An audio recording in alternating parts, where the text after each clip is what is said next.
What is going on, guys? It is your boy CJ. I'm back in with another H1Z1 PS4 video. So I have a lot of news to cover today. I have a lot of information, a lot of stuff to talk about with you guys now that I can answer these questions that a lot of you guys have been asking to me, to the devs, and on Reddit and all this other stuff. So we're going to talk about it real quick. This video might be a bit long. I don't think it will be, but I'm going to try to cover everything as much as I can so you guys don't have too many questions. Also, remember, before I get into this, I am still doing a PSN gift card giveaway at the end of the month. So if you want those new Apocalypse crates, make sure to drop a like, comment, subscribe if you're new, and turn those post notifications on because we're uploading pretty much daily. And who uploads more than me for H1? So you don't want to miss a video. So with that being said, let's talk about it now. I'm going to get the first couple things out of the way because these are kind of known to most of you guys. But if you don't, let's talk about it real quick. Now, there's a weapon update coming soon. I don't know how soon, probably the next update or maybe within a few weeks. That will be changing some weapon balancing and stuff like that. But the main thing they talked about on today's stream was the SMG. It is very powerful at range when it shouldn't be. So realistically, they are going to nerf it, which they said.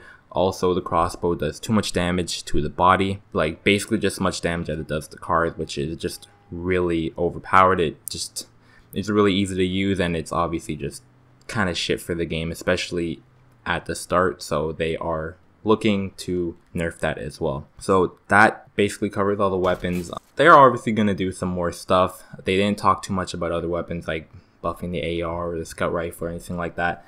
But if they do, at some point, you guys will obviously know I will talk about it. So that's out of the way. Let's talk about the important stuff. So next thing we're talking about is the third person. A lot of you guys have been asking for a third person to come to the game. Everyone has been talking about it on PS4. Some people want it, or a lot of people want it. Some people don't. Some people just don't care. But I finally have an answer, and a lot of you guys might not like this answer, but basically Sarah Flanagan on stream said that they have no plans for third person to come to the game right now. Now, I know this upsets a lot of people. They did say that the game was designed on PS4 to be the way that it is, and I understand where they're coming from. I'm also going to drop my opinion on this real quick. Now, a lot of people do like third person. I like third person. I enjoy third person, especially since I played it on PC before this. But you guys got to understand that if they were to implement third person onto PS4, a lot of problems that PC still has are going to be even worse on console. They would have to make the aim assist a lot higher, because you guys might think it might be easier to aim in third person on H1 because maybe you play Fortnite or some shit, but it's going to be a lot harder. There will be a lot of hit reg issues. There will be a big, and I mean this will be the biggest meta. There will be a huge hit fire meta, especially for aggressive players, and I don't think you guys want that. There are just tons of problems that will come if this game did have third person. And in all honesty, I don't think this game would ever come out of its closed beta or whatever early access, whatever preview shit that they're slapping this game with at the title. So that is why, especially for people that do want ranked and all this stuff, which I'm going to talk about next, that stuff would take forever to come if they implemented third person onto this game, especially before they fixed all the weapon balancing and stuff like that. So I would enjoy it on PS4. I don't think it's necessary to have it, and I'm not complaining if they don't put it on anytime or at all. So that is my opinion, but as of right now, we have no plans to make it. So that is all I can say about that. So next thing we're going to talk about is the ranked and leaderboards. This is actually a big thing, and it's causing a lot of players to feel like they don't have a lot to grind for, which I also feel that way myself. They basically said that they are going to have ranked and leaderboards come in towards the game's full release. So when it's not a preview or early access, or again, whatever they're calling it. The only problem I have with this statement is that we don't really know when this game is going to be done. Especially if you played on PC, this game took a very, very long time to be complete. And when it was complete, they kind of screwed themselves anyways. They also made a lot of dumb moves before they even finished weapon balancing and all this other stuff, which led to the game being as dead as it is. Not to be negative or anything like that, but that's just the reality. So I don't want them to rush these ranked or whatever, or all these updates and stuff before they're really finished balancing. But I do think that at least for the time being that we do need to be able to see our stats, even if it's not on a leaderboard or anything like that. We need to be able to see how much wins we have, how much kills we have, forgetting how many kills per game, like just something to let us know how we're doing. So if we want to improve on that, let's say you're only getting like, I don't know, 8 kill wins or something like that, and you see that as your average, you could at least try to work for a better average or something like that. But right now, you got your wins, you unlock all your skins, especially if you play as much as myself, or even nearly as much. Probably have all the skins that you can unlock, and you have all these skulls now with the new update. The skull store hasn't been updated yet, which I'm also going to talk about real quick. But there's not much to grind for right now, especially if you are just someone that plays a lot, or you're a YouTuber, a streamer, or anything like that. There just isn't a lot like to play for.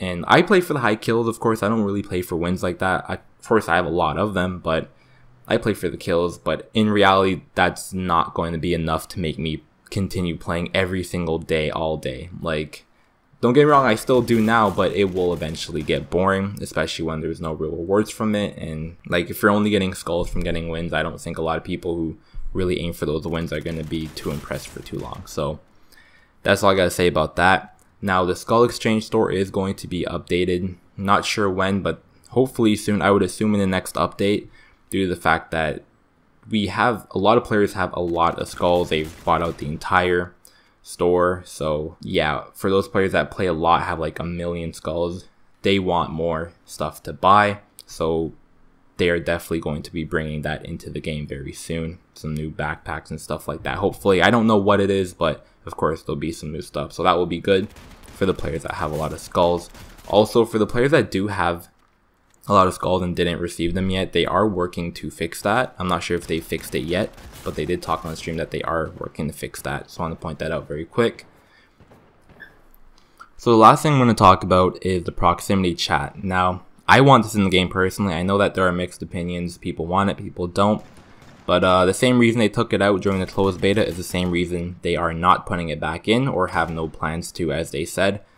Now, I understand it in a sense. I do think that toxicity can be a problem, especially in the BR where it's meant to be competitive. But with that being said, tons of games have proximity chat.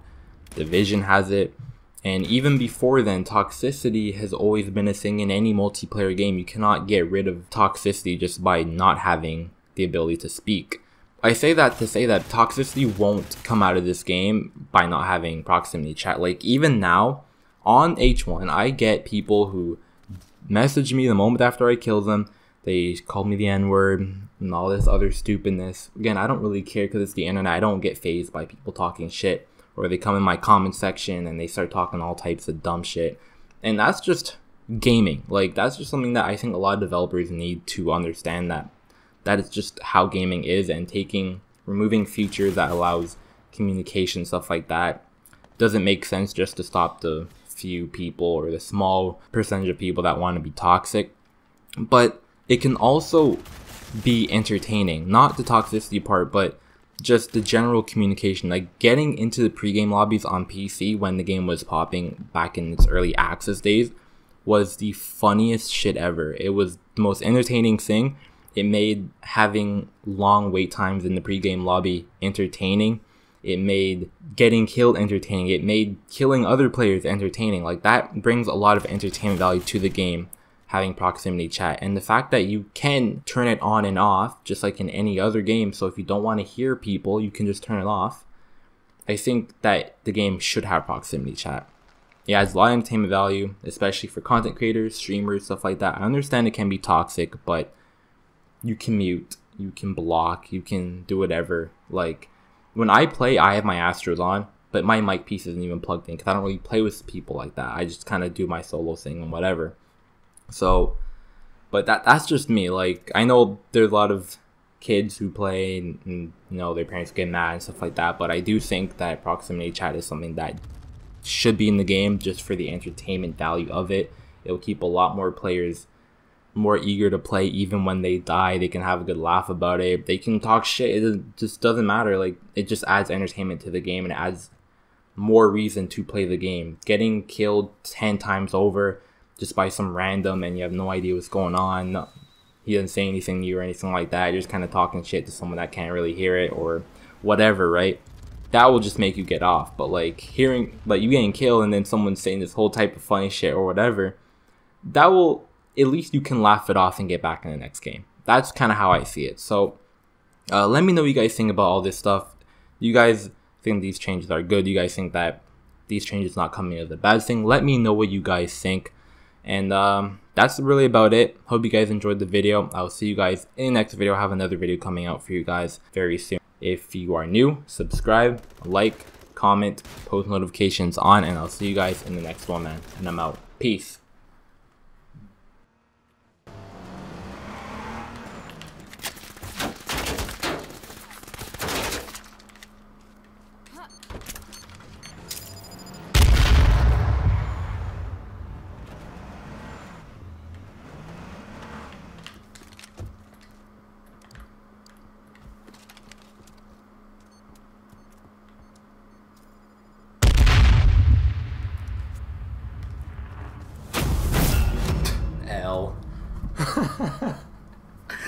Thought you could gas camp? Right. Oh shit.